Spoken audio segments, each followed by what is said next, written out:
might look like this. Cable is today's television.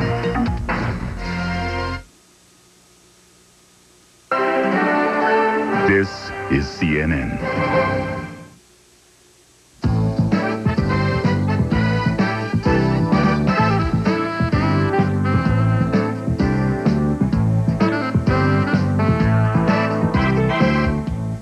Hello and welcome to our Thursday show. Coming up, they're supposed to sell jeans or perfume, but are they really selling sex, and is that so bad? We'll take a revealing look at the sexy images in advertising today. Also, the answer to staying healthy may be in your own backyard. Pharmacologist and author Joe Gryden will explain. When the shooting ended, 23 people were dead, including George Hennard, who drove his pickup truck through the window and into a crowded Killeen, Texas restaurant yesterday, and then he opened fire, methodically shooting victims one by one at point-blank range. It is the deadliest mass shooting in United States history. I was having lunch in Libya's cafeteria facing the front plate glass window, and out of the corner of my eye I saw this pickup truck come through the plate glass window, which I just automatically assumed was a car or truck out of control. And he landed on top of my table, but when I saw him come through the window, I immediately hit the floor. And while I was laying on the floor, I heard him start firing as fast as he could pull the trigger. And he must have fired about, I don't know, 12, 15 rounds before he ever got out of the truck and started running throughout the cafeteria. Reactions throughout the small Texas community have been full of both shock and disbelief, and we go live now to Killeen, Texas, to talk with two survivors of yesterday's massacre, Vicki Lard, who was working in the cafeteria at the time of the shootings, and Sam Wink, an attendance officer with the Killeen school system. He was having lunch with several co-workers, one of whom was killed. And joining us in just a moment to discuss how Vicki and Sam, as well as the rest of us, can cope in the aftermath of such a tragedy is psychologist Michael Mantel, who helped those involved in the shootings at a McDonald's in San Ysidro, California, several years ago. He's also the author of a book, Don't Sweat the Small Stuff, and of course this is far from that. Vicki Lard, let me begin with you and have you tell us where you were and what you did when the shooting occurred. I was serving breads on the line, waiting for someone to come up, and I was just standing there when I heard the boom come in. And what was your reaction? Did you have an immediate reaction, or was there such disbelief, as sometimes occurs to people, that you had a delayed response? I freaked out, stood there, couldn't believe it was happening, and after I realized that I could move, I ran to the back, through the kitchen. And you ran out of the restaurant, is that it, or did you stay huddled in the back? We were going to hide in the back, my manager and all of us, all the employees that ran back there. But then he had the key to open the padlock, so he opened it up and we ran as fast as we could through the apartment complex. And Sam Wink, where were you and what did you do?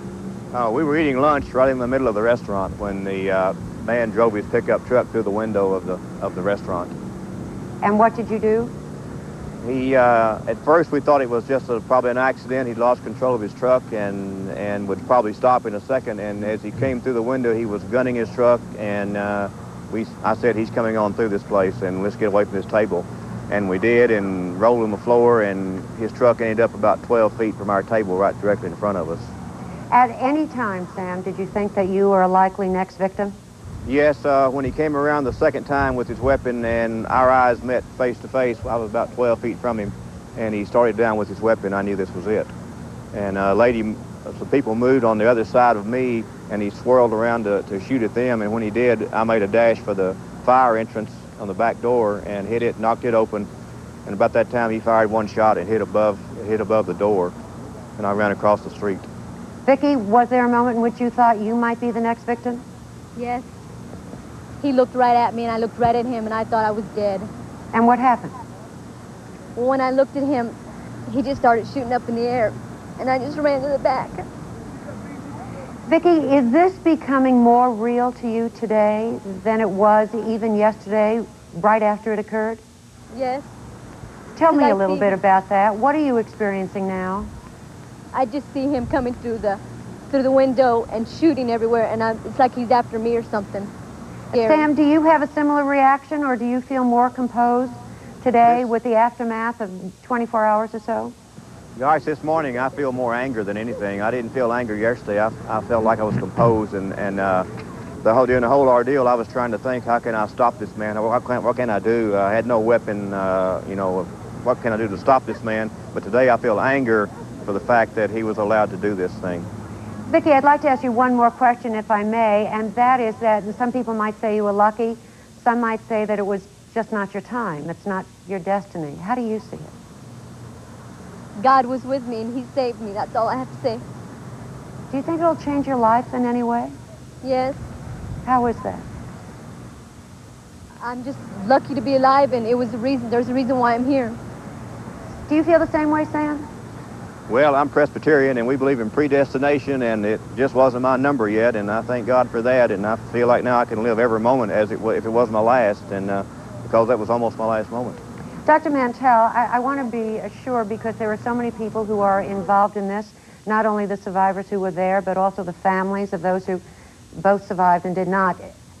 There isn't really one style of dealing with this. There certainly are several. Would we have any idea how any of us might do in this kind of a traumatic episode, or is it something that just comes out of the blue, and so do our reactions? Well, I think that our reactions, it seems to us, comes out of the blue, so to speak. Each of these two people had very different reactions. One sort of was in immediate disbelief, and then when Vicki said when she realized she could start to move again, she needed to get out of there. And the other was a gentleman whose reaction was, I need to, you know, very planned and reasoned, and what can I do to get out of here? Both people thought their lives were over. I think that as far as our individual reactions goes, it's difficult to predict exactly how we're going to react when, God forbid, a situation like this faces us.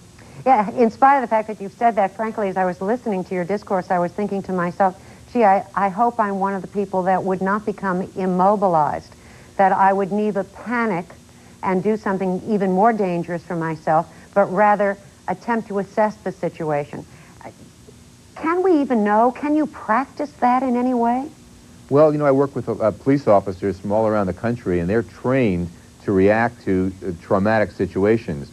And at the same time, despite lots and lots of training, there are situations that are just so unimaginable, so unbelievable, that even with lots of training in a police academy and years of experience, a sense of frozen fright or panic will take over in some cases, and we do become immobilized. It's nothing to be ashamed of. It doesn't mean we're weak. It doesn't mean there's anything wrong with us. It's just a natural reaction. Dr. Mantel, of course, we only have a fragment of information to go on, but the idea of doing a psychological autopsy is one that's difficult to really forego. What makes someone go over the edge? Do you expect to see clues to this as opposed to a one-time impulsive act? I think that in each of these cases that we have seen over the last decade or two, dating back to the Texas Tower shooting, I think it was Whitman who was involved in that. As we look back, we see steps and we see indicators that do add up. And in most of these cases, we see people who have a fascination with the military, who have tremendous access to guns, who are angry and have a very poor outlet for their aggression and their frustration. They usually are lonely people, isolated, frustrated, feeling a tremendous sense of failure and wanting to take out as many people with them as they possibly can as one last way of having a grandstand to say, look how great I am. And I think in this case he said, this is what Ball County has done to me, as if going in and murdering 23 people would right any wrong. It never makes sense, of course. We'll talk more about that, and Vicki and Sam, I'd like you to stay with us. There is an opportunity perhaps for all of us to learn something about the healing process. Let's go to our audience for their calls, questions, and comments. 212-643-0077 as we talk about what happened in Killeen, Texas yesterday.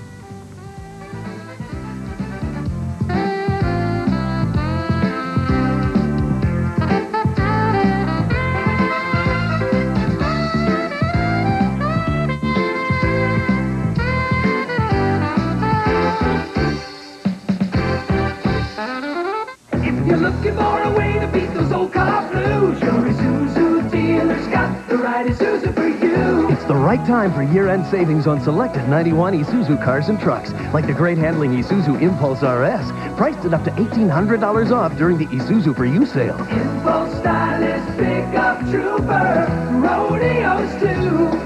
Your Isuzu dealer's got the right Isuzu for you. The Isuzu for You sale ends soon at your local Isuzu dealer. I've had my share of sore throats. I just went to the doc with a doozy. Know what he suggested for fastest relief? Chloroseptic. Doc was right. I could actually feel the pain go away in seconds. More doctors recommend Chloroseptic spray for fastest relief because Chloroseptic's powerful medicine penetrates nerve endings on contact. I can't prevent a sore throat from ever coming back, but when it does, I don't have to suffer. For fastest relief, doctors say Chloroseptic spray. Here's 20 new reasons to visit Disney World this year. 1, 2, 3, 4, 5, 6, 7, 8, 9, 10, 11, 12, 13, 14, 15, 16, 17, 18, 19, 20. One more time. 1, 2, 3, 4, 5, 6, 7, 8, 9, 10, 11, 12, 13, 14, 15, 16, 17, 18, 19, 20. It's Disney's 20th birthday all year long. Campbell's heard your healthy request. Low cholesterol. Less salt. But lots of taste. Here's our answer. New Campbell's Healthy Request ready-to-serve soups. All the great taste you want without some things you don't. New Campbell's Healthy Request. And healthy. Tonight, the aftermath of the country's worst shooting massacre. Survivors and witnesses recount the horrifying details from Killeen, Texas. On Larry King Live tonight, 9 Eastern on CNN. We're talking about the tragedy in Killeen, Texas, with eyewitnesses Vicki Large and Sam Wink and psychologist Michael Mantel. Vicki, if you have children, or Sam, if you do, how does one start to explain something like this? I mean, the idea that something of this catastrophic nature could occur without any warning. Vicki, you have any thoughts about what anyone, including yourself, might be able to tell children? I don't know what to say on that question. All I know is I was lucky I got out of there. First reaction was to just run. Now, how do you explain it to yourself? I mean, it's difficult enough, I would think, to try to answer that question for yourself. Do you suggest to yourself in any way that there was something happening that day that you might have paid some attention to? Any clues? Was the day different? No, it wasn't different at all. It was just a lot of people in there eating, that's all. Sam, you talked about the fact that there is a sense of predestination. Did you have any clues to that day being different from any other?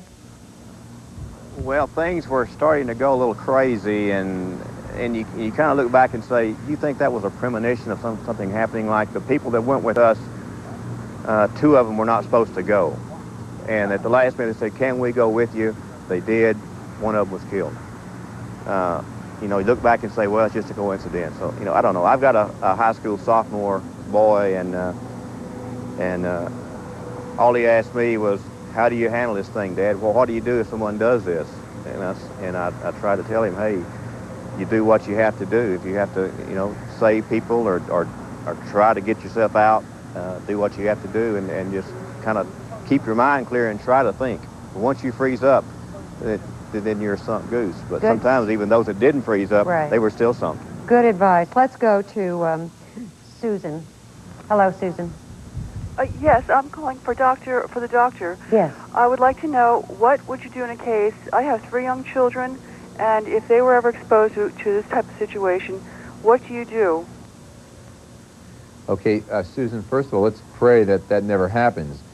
Exposed to the situation, every child in America today is exposed to what's happened in Killeen. And I think that the key is that we don't want to rob our children from the facts that they want to know. Some parents go so far as to cut the articles about what's going on in Killeen today right out of the newspaper before their children get to it. We don't want to do that. Talk it out with them, let them play. If they have puppet play, let them do that. If they draw, let them draw it out if they want to. If they ask questions, don't try to protect them from it because you will be giving them an idea that this is something much bigger and much worse than it really is, and I can't imagine it being any worse than it is. Now, Dr. Mantel, we've been noting Vicki's reaction right here on the screen with us, visibly shaken, And clearly, perhaps because of the reflection going over in her mind of what occurred, this may be an even more difficult day than yesterday. Let's talk about the healing process. How do these two people go forward with their lives, recognizing this is a day they will never forget? Well, you're absolutely right. Their lives will never be the same. This is a memory they will carry with them forever. The healing process comes just as both of your guests are showing us. The first moments are simply disbelief, and then as that psychological Novocaine wears off in a day or two, then they feel the emotional ache. And in each case, we see that on their faces and how and what they're saying. Mm-hmm. So the grief and the anguish and the feeling of being simply angered and not right. able to sleep, and all these feelings. So there's a normal grieving process that goes with it. But Vicki, if that cafeteria is left to stand, reopens for business, could you ever go back in there? I really don't. I wouldn't want to say that for the company. I love the company and everything, but I don't think I could go back in the same place where all those people were killed. And Sam, if it were open again, do you think that it would be difficult to impossible for you to go in as a patron again? It's going to be a long time, a very long time, I'm afraid. It's going to take a lot of healing process. I'm not going to say I may never go again. This is a small town. This is an eating establishment that is very good and reputation is very high, but at the present time, I don't feel I can go as yet, and it's going to be a long time, I think, before I feel like I can go back in there. Let me thank all of you for being with us today and giving us a sense to at least consider our own reaction should something as terrible as that occur, and to wish you well in a quick healing process. Thank you again. Coming up, are you offended by sexual images in advertising? Well, we're going to talk about that next.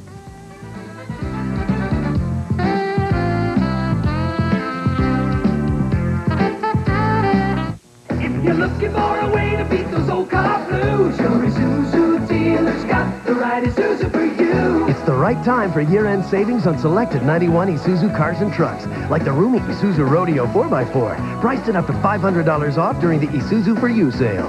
Impulse stylist, pickup trooper, rodeos too. Your Isuzu dealer's got the right Isuzu for you. The Isuzu For You sale ends soon at your local Isuzu dealer. Cutting down trees is an emotional issue. But the need for wood isn't going to disappear. And neither is the need for wilderness. The challenge is to find the right balance. That's why our leading forest products companies have set aside more than 1 million acres of protected land. For all those who need the wilderness.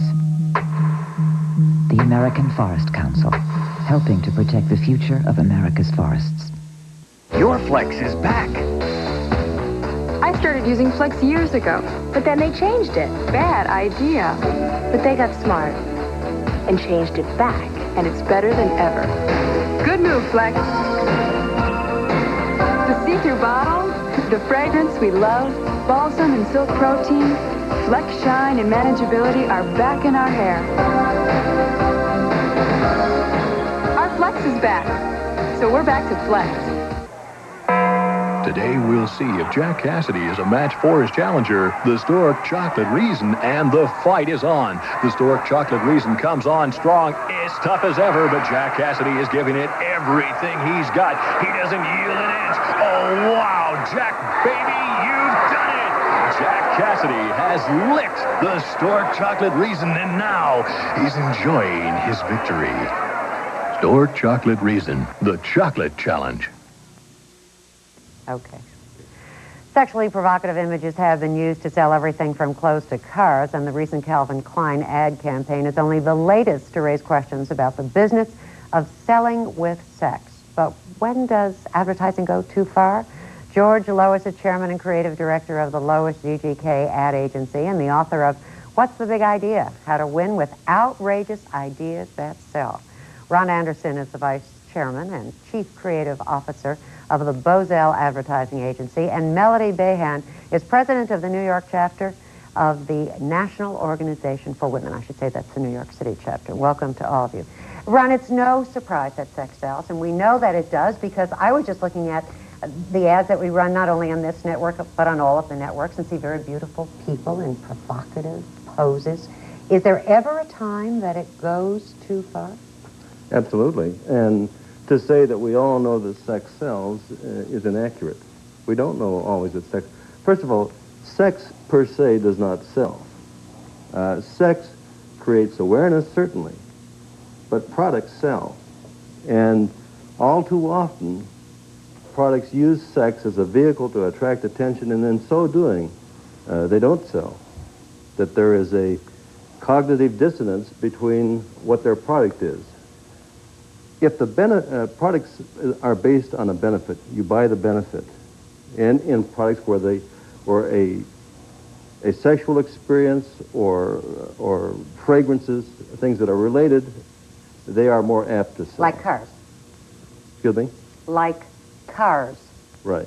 Cars. You would consider that a sexually related object, because a lot of sex is used to sell cars. Yes. Right?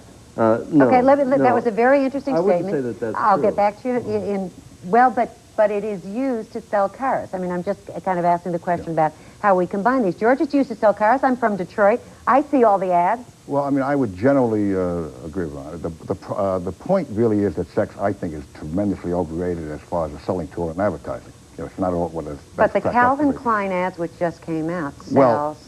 there's a gigantic difference between sex on, quote, sex on television and sex in print. You can't do anything terribly sexual on television, first of all, because other than cable. By the way, is there a difference between something being sexy or sexual and sexist? Gigantic. Sexist, my God, yeah. Because there's a lot of that stuff on My TV. God. Some people... Well, I mean, more and more, there's less and less sexist advertising on TV because there are people who are aware of what sexism now means, who literally work at ad agencies. Before we go to Melodie, do you have some examples of some of the things we're talking about so that we can see what we're saying? You brought in some commercials. I generally would say that, as I said before, print advertising, you really have to separate print and TV. With print, like the Calvin Klein ads that have been running lately, with pretty boys fondling themselves, you know, and then the signal exchange where a pretty boy is maybe unconvincingly holding the buttocks of a woman, that has got nothing to do with television advertising. It's another world. Now, you're not allowed to do anything Melodie, sexy we have heard on two television. very responsible gentlemen, right? The heads of advertising agencies. We know that they are male heads of advertising agencies, and I just am interested in how you see and hear a number of things that have just been spoken here. Well, there is an enormous difference between sexy and sexist, and with all due respect to George, I think advertising has taken some baby steps in the direction of eliminating some sexism, but still the amount of sexism and misogyny and violence that is portrayed in advertising. Give me an example of ads that have violence or misogyny. Oh, well, the Calvin Klein ads are an example. Some of the recent print campaign, there are photographs of totally naked women in poses with fully clothed or partially clothed men. The poses that are set up are ones where the women are obviously submissive, the men are overpowering the women. It can, I mean, the connection, it's not a far leap to make. Okay, I'm going to stop you for just a minute and say to you, what if this country likes that? What if part of what we have learned, even over the discourse of the last week, is that there's not only an acceptance, but pleasure in women being in submissive roles, and that, in fact, everything you say isn't going to mean one thing in terms of what is marketed and how. I believe that there's a suggestion that Bloomingdale's chain is saying that the sale of jeans as a result of the ad shows that the ad campaign is going very well. Well, I think that advertisers have a responsibility not to play to the lowest common denominator. Do advertisers have that responsibility? Or is the idea to be a good advertising agency and sell the product? Our responsibility is certainly to sell the product, but there are a lot of ways to sell a product, and I think we do have a responsibility. I think we do not go to the closest, the lowest denominator. Moreover, Give us an example of when you did not. Surely there was a time that somebody wanted you to do an ad campaign, and you refused to do it because you felt that it was not in good taste. There have been countless. There's so many that you... Yeah, well, just give me one. Well, I don't even bother to think of them because we ignore them. Well, what wouldn't you do? I mean, what would seem I wouldn't to do be the Calvin unseemly? Klein campaign, for example. I wouldn't do that kind of nudity and things like that, because first of all, I don't think it works. But I just Calvin gave you a statement that shows that it may very well work. No, I don't know if that works. You don't think it works? works? I think our point really is Calvin that Klein, sexy advertising, sexist advertising, or sexy advertising certainly does not work. It's a lousy tool to use in advertising. Well, can I make a point here? I think no one would argue that our society is completely free of racism, but advertisers would never play on racist images to sell their products. Well, the Sexism benefit is ad so- may be one that we can even talk about a little bit with that in just a moment. Let's invite our audience to come in and to join us about sex and advertising. You hear it all here. What are your reactions to this? 212-643-0077.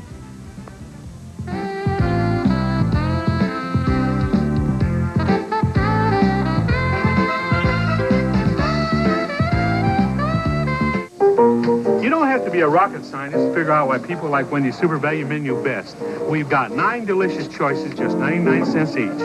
Like our new Caesar side salad and Junior Cheeseburger Deluxe. Look, our Big Baked Potato is a meal by itself, and our Junior Bacon Cheeseburger comes with 2 strips of bacon. Sometimes I wonder why other places don't offer as much.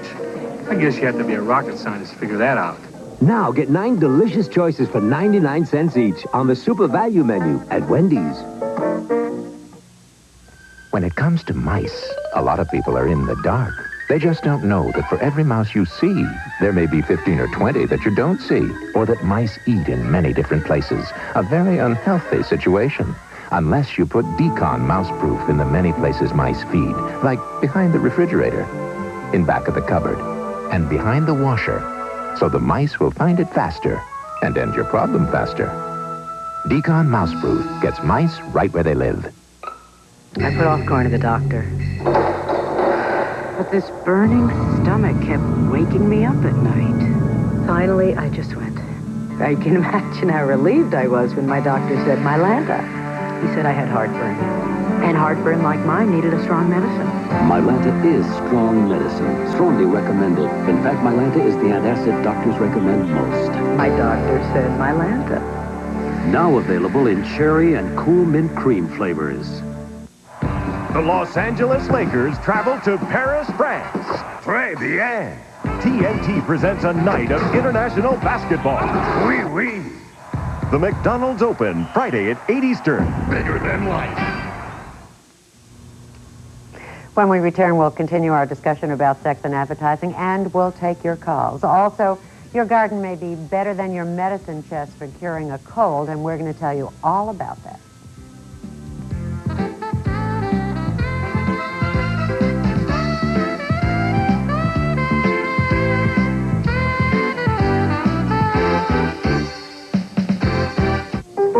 You don't have to be a rocket scientist to figure out why people like Wendy's Super Value Menu best. We've got 9 delicious choices, just 99 cents each. Like our new Caesar side salad and Junior Cheeseburger Deluxe. Look, our Big Baked Potato is a meal by itself, and our Junior Bacon Cheeseburger comes with 2 strips of bacon. Sometimes I wonder why other places don't offer as much. I guess you have to be a rocket scientist to figure that out.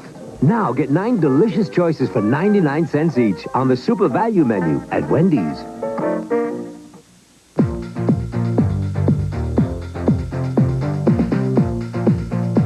Yo, come on, move this. Shake that body. Shake that body. Baby, let me show you how to do this. You got it. Move this. You got it. Move that. Shake that body for me. Revlon guaranteed nail enamel. 85 colors guaranteed to be the best you've ever worn.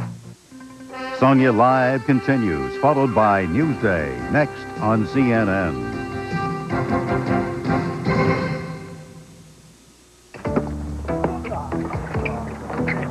Yeah. So I dropped by my buddy Jack's house the other day. I find him with a strange expression on his face, which can only mean one thing. He's thinking. I'm tired of having to read everything to keep up with sports, he says. I'm no Evelyn Wood, you know. This from a man who thinks C-Spot Run is a tongue twister. Hey, I said, there's